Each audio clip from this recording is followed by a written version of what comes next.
Então, bom dia. Eu julgo que já estamos em direto, mas, como sempre, quando eu estou a fazer isto em versão selfie, eu tive que me virar, já percebeu, porque o sol está cada vez mais forte. E veja só a diferença, veja só a contradição entre o dia de ontem e o dia de hoje. Absolutamente esplendoroso para comemorar este feriado. Olha, já agora está a chegar tudo bem? Samuel Fialho do Vento, está tudo bem com o som e com a imagem? Maravilha. Então vamos lá, a agenda, que é uma agenda muito grande. Houve ontem, aliás, tem acontecido nos últimos tempos, alguns espectadores perguntam assim: mas como é que você tem temas para falar no feriado? Oh, meus amigos, neste país há sempre tema para falar de alguma coisa. Tanto tal é a quantidade de disparates, não é, que se vão fazendo por aqui. Bom, e eu já lhe vou dizer, já lhe vou dar um exemplo desses disparates e da forma como nós gerimos estas coisas. Bem, vamos começar pelo período antes da ordem do dia, que já se tornou uma instituição. Deixa-me só virar isto um bocado para aqui para vocês poderem beneficiar desta vista magnífica do Rio Tejo. E já agora, outra pergunta que me fizeram foi: porquê é que eu faço isto aos feriados? Olha, é muito simples. Isto é um feriado religioso, não é um feriado em todo o sítio, e além de mais o mundo continua a mover-se. E mais, há muitos portugueses espalhados pelo mundo que nos veem, curiosamente, nos vários continentes, não é só na Europa, inclusive com fusos horários completamente diferentes, e portanto é uma forma de os manter ligados ao país também. É um bocado a homenagem que eu presto a estas pessoas. Bom, vamos lá ao período antes da ordem do dia. Não sei se reparou, mas Angela Merkel, a odiada Angela, está entre nós.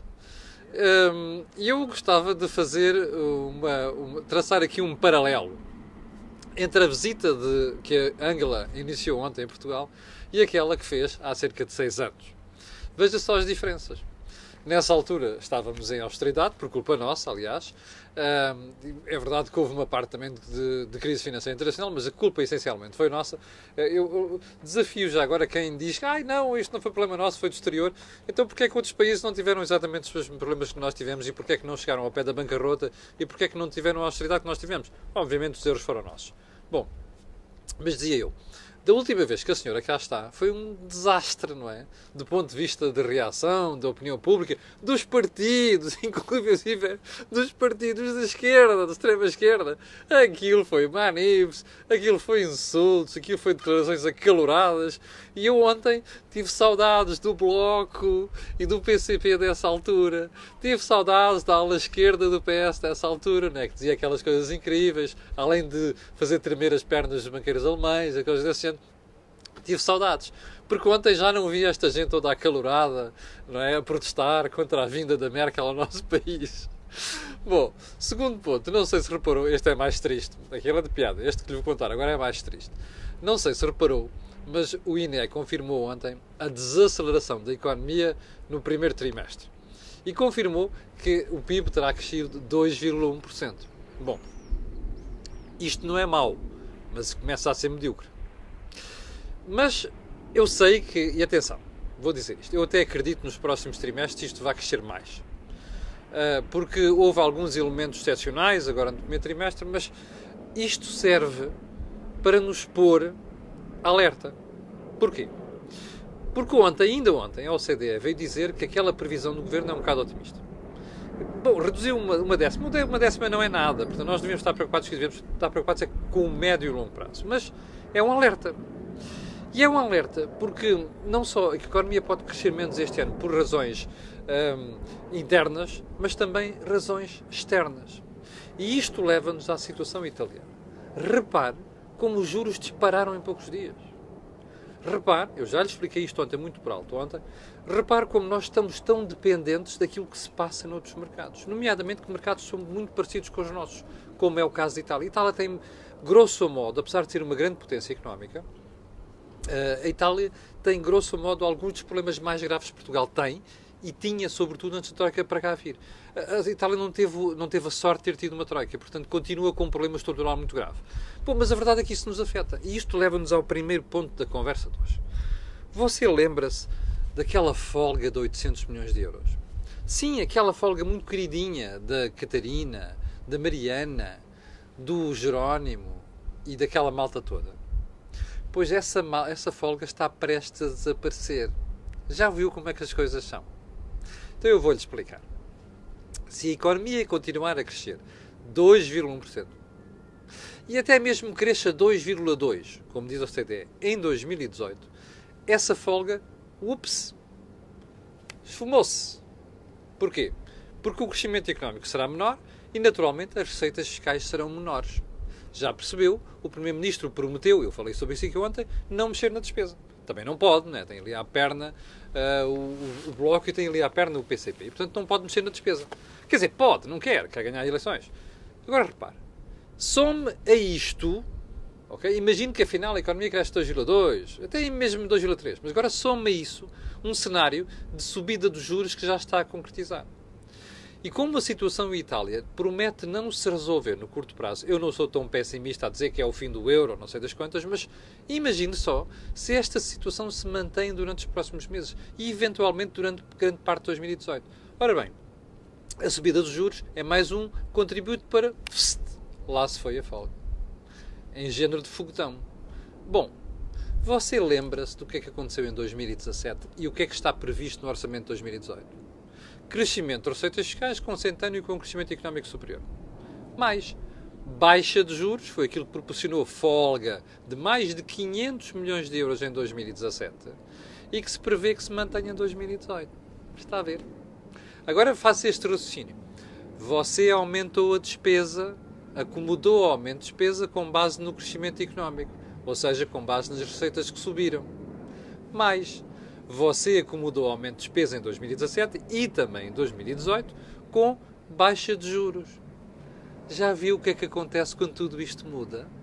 Lembra-se daquela piadinha que eu fiz sobre nadar nu com a maré alta e depois nadar nu com a maré baixa? É que depois vê-se tudo. E esse é o risco que nós corremos em 2018. E é um risco real. Eu só não percebo muito bem porque é que o Sr. Presidente da República comenta tudo e mais alguma coisa, não anda a comentar isto em público. Isto é muito sério. O Governo está a jogar em cima de uma corda muito fina, de equilibrismo. E isto pode correr mal. Ainda para mais porque em baixo não há uma rede de segurança. E quando se cai dessas alturas, costuma-se partir as costas. Bom, segundo ponto. O Sr. Ministro das Finanças. Eu sabe qual é a minha teoria dos Ministros das Finanças? Eu acho que o Ministro das Finanças tem que fugir um bocadinho do eleitoralismo típico de Ministros das Obras Públicas, dos Ministros da Economia e, sobretudo, do Primeiro-Ministro. Deve ser sempre assim, é uma teoria minha, eu digo isto há muitos anos. Seja o Ministro das Finanças do Governo de Esquerda, seja de Governos de Direita. Mas ontem o Ministro das Finanças no Parlamento a responder aos deputados sobre a possibilidade do Estado ter de meter mais dinheiro no novo banco, não é a possibilidade, é que vai acontecer mesmo, ele dizia duas coisas curiosas. A primeira, nós não vamos deixar liquidar o novo banco. Já sabe, era a preferência do pessoal da União Europeia quando o novo banco quando o BES foi fechado em 2014. E ele dizia não, sem circunstância nenhuma, porque nós temos ali muita coisa para proteger. Bem, eu estou espantado. Não parecia o mesmo Ministro das Finanças de há uns meses e não parecia o mesmo Ministro das Finanças quando tomou posse, que criticou todas as opções do Banco de Portugal em 2014, em agosto de 2014 e do governo anterior. Bem, mas o Ministro Mário Centeno não ficou por aqui. Ele até jurou outra coisa.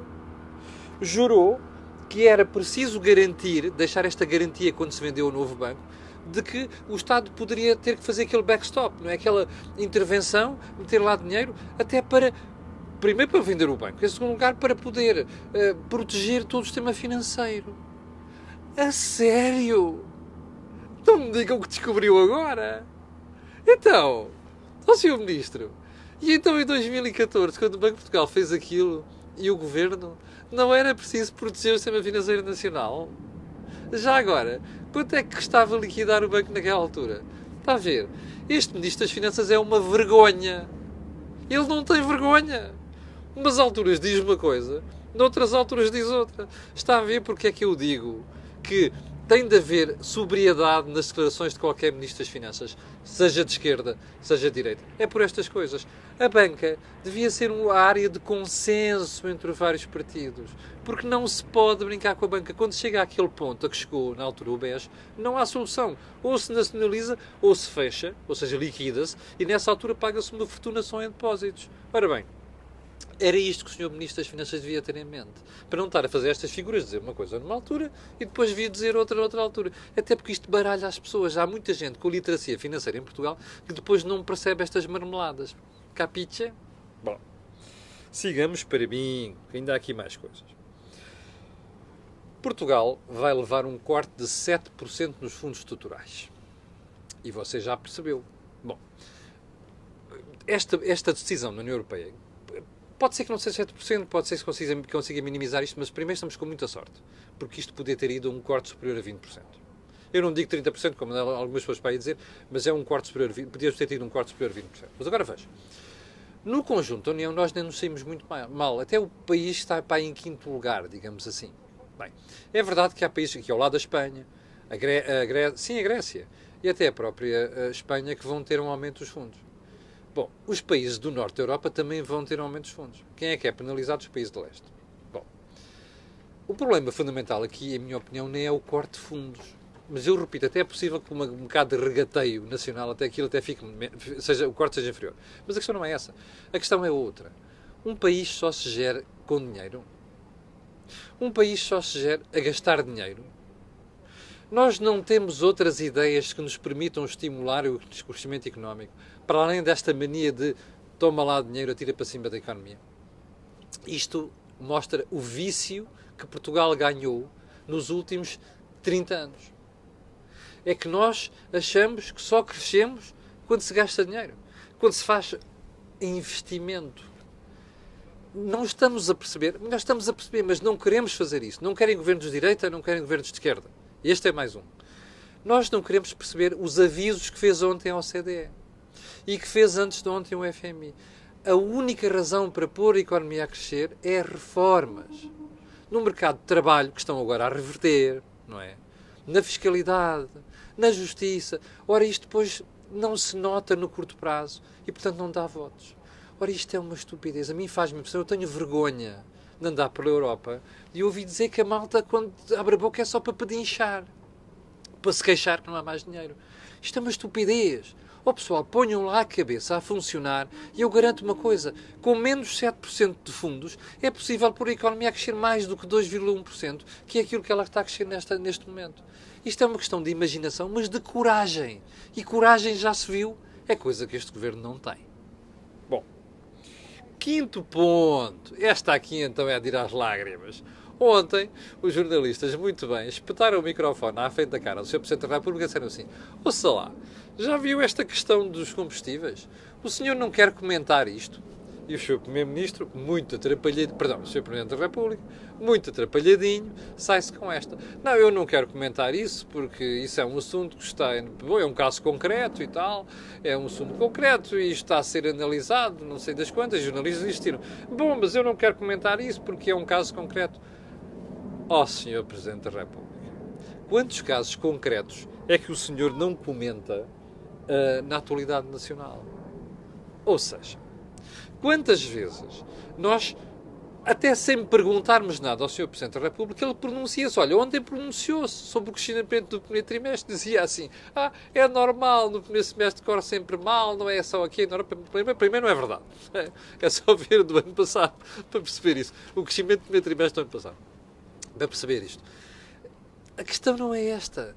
A questão é que o Sr. Presidente da República comenta aquilo que lhe dá jeito. Comenta aquilo que lhe favorece os afetos, os abraços, os beijinhos e diabo 4. É um sarilho quando as coisas começam a correr mal. Bom, mas ele dizia uma coisa acertada ontem. Eu estou preocupado com a situação europeia. Pois é bom que esteja, Sr. Presidente. Sabe porquê? Porque se aquela coisa correr mal, o crescimento não vai ser de 2,1%, vai ser abaixo de 2%.